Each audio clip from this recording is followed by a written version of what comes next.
Good morning to all. I am Ravika from SIMT Nakodar. बच्चे, हमने जो अब अकाउंटिंग स्टैंडर्ड्स करने हैं वो करना है 19। अकाउंटिंग स्टैंडर्ड 19 जो है वो डील करता है किसके साथ? अकाउंटिंग फॉर लीजेस के साथ।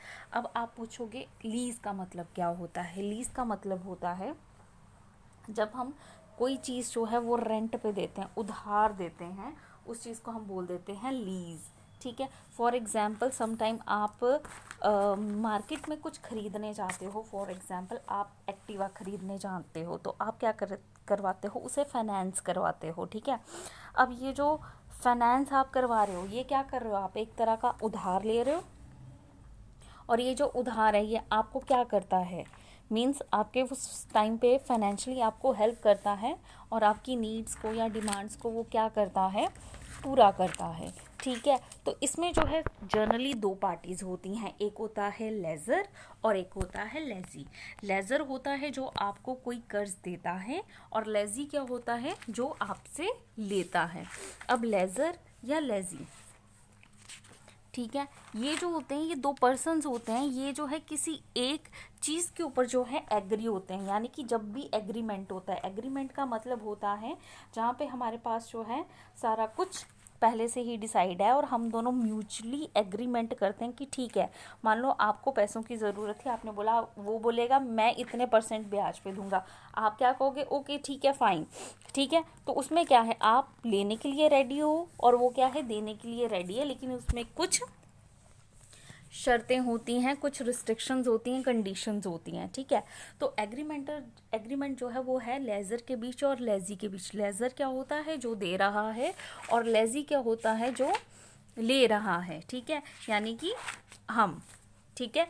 और दे कौन रहा है? जो भी हमारा प्रिंसिपल होगा, या कोई प्रिंसिपल वो पर्सन होता है जो कि मेन होता है, हेड होता है। ठीक है। जो आपको दे रहा है।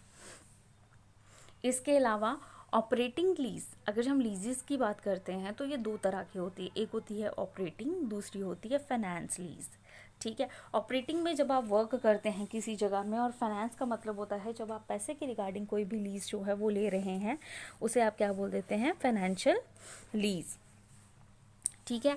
अब ये जो होती है फाइनेंशियल लीज जो होती है डिफरेंट होती है सेल से, और क्लासिफिकेशन हम इनके अकॉर्डिंग जो है वो करते हैं।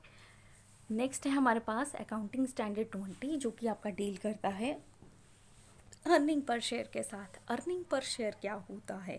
अर्निंग पर शेयर का सिंपल मतलब है जब हम इसे, कोई कंपनी अगर जब अपना शेयर बेचती है तो उसके एक शेयर के ऊपर हमें कितना बेनिफिट होगा, या वो हमें कितना अर्न करके दे रहा है सिंगल शेयर।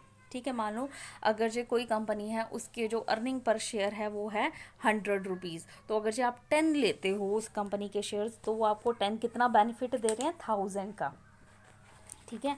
तो ये क्या है? एक तरह से बेनिफिशियल है कि आपको जो है 10 शेयर्स के बदले में 1000 रुपीज़ मिल रहा है। तो ऐसे ही यानी कि अर्निंग पर शेयर में क्या होता है? जो भी हमारी कंपनी की एक वैल्यू जो है वो हमें बताता है, क्योंकि अगर जो कंपनी जो है वो प्रॉफिटेबल है तो ही उसकी अर्निंग पर शेयर जो है, एक्चुअली जो कंपनी की प्रॉफिटेबिलिटी होती है वो डिपेंड करती है उसके अर्निंग पर शेयर के ऊपर, या इफेक्ट जो है वो करती है अर्निंग पर शेयर पे। अगर जो उसका अर्निंग पर शेयर लो है, दैट मीन्स कंपनी जो है वो ज़्यादा अच्छी कंडीशन में नहीं है, वो जो है क्या कर रही है? लॉसेस में रन कर रही है। क्योंकि अगर जो कंपनी प्रॉफिट अर्न करेगी तो ही वो आगे आपको डिस्ट्रीब्यूट करेगी, लेकिन अगर जो कंपनी के पास प्रॉफिट्स ही नहीं है तो वो आपको कहाँ से प्रॉफिट जो है वो डिस्ट्रीब्यूट करेगी? तो दैट मीन्स अगर जो अर्निंग पर शेयर जो है वो अच्छी है तो कंपनी जो है वो प्रॉफिटेबल है, या उसकी अर्निंग पावर या अर्निंग कैपेसिटी जो है वो बहुत अच्छी है। ये हमें उसकी अर्निंग पर शेयर के अकॉर्डिंग जो है वो पता चलता है। ठीक है। अब ये जो अर्निंग पर शेयर है, ठीक है, इसमें जो है मार्केट प्राइस जो है वो हमें पता चलता है। हम उसकी मार्केट वैल्यू जो है वो पता करते हैं। मान लो मैंने कंपनी के शेयर्स खरीदे, मैंने क्यों खरीदे? ताकि आने वाले टाइम में मुझे जो है उससे क्या हो? बेनिफिट हो। ठीक है। लेकिन क्या है, अगर जब वो मुझे 100 की जगह 500 दे रही है तो दैट मीन्स क्या है? मैं प्रॉफिटेबल हूँ। यानी कि मार्केट में अगर जो मैं उसे सेल करूँगी आज के टाइम में तो मुझे क्या मिलेगा? 500 रुपीज़ उनकी अर्निंग जो है वो मिलेंगी।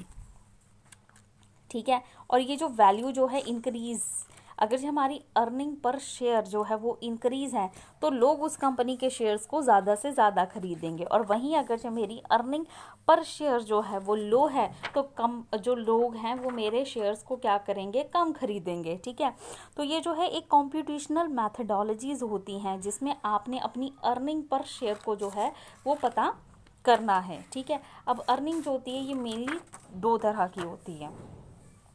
नेक्स्ट, अकाउंटिंग स्टैंडर्ड 21 जो है वो डील करता है किसके साथ, कंसोलिडेटेड बैलेंस शीट्स के साथ। आपने पहले भी पढ़ा है बैलेंस शीट्स क्या होती हैं, लेकिन मैं फिर भी एक बार आपको एक्सप्लेन कर देती हूँ। बैलेंस शीट जो है वो एक तरह की जो है,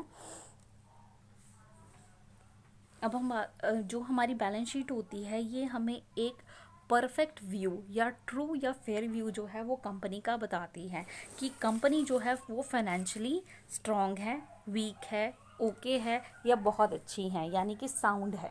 तो ये जो है ये हमें एक व्यू जो है वो अपनी कंपनी के रिगार्डिंग देती है, क्योंकि मान लो अगर जो मुझे पता करना है कंपनी जो है वो अच्छी है या नहीं, या वो जो है गुड वर्किंग कंडीशन है या नहीं, तो देखो मैं पूरी कंपनी को जज तो नहीं ना कर सकती, ना मैं उसकी जो है कैलकुलेशंस कर सकती हूँ, क्योंकि ये बहुत टाइम कंज्यूमिंग होता है।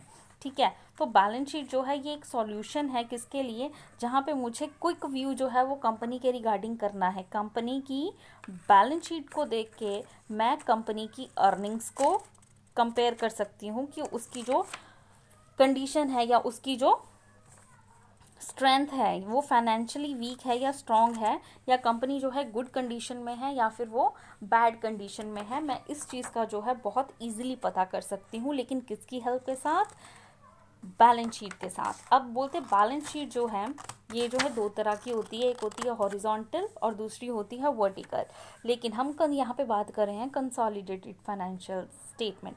अब कंसोलिडेटेड फाइनेंशियल स्टेटमेंट क्या होती है, फॉर एग्जाम्पल हमारी एक कंपनी है, ठीक है, उसने अपनी ब्रांचेस खोली हुई हैं अलग अलग जगह।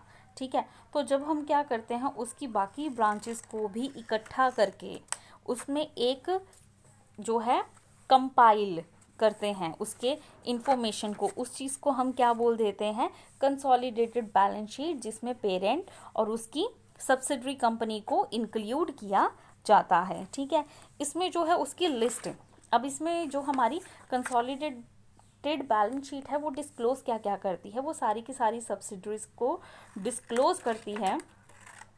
ठीक है, कि हमारे पास क्या है, फिर हमारे पास प्रपोर्शन जो है इंटरेस्ट का कितना है वो बताती है, फिर ये हमें जो है नेचर या रिलेशन जो है कि हमारा कैसा है, डायरेक्ट है, इनडायरेक्ट है, किस वे में है, तो ये सारी इन्फॉर्मेशन जो है वो डिस्क्लोज होती है किसके अंदर, कंसोलिडेटेड फाइनेंशियल स्टेटमेंट के अंदर। ठीक है, तो ये जो है ये हमने आज कुछ जो है अकाउंटिंग स्टैंडर्ड किए थे। अगर जिसमें आपको कुछ प्रॉब्लम है आप पूछ सकते हो। Till then thank you class.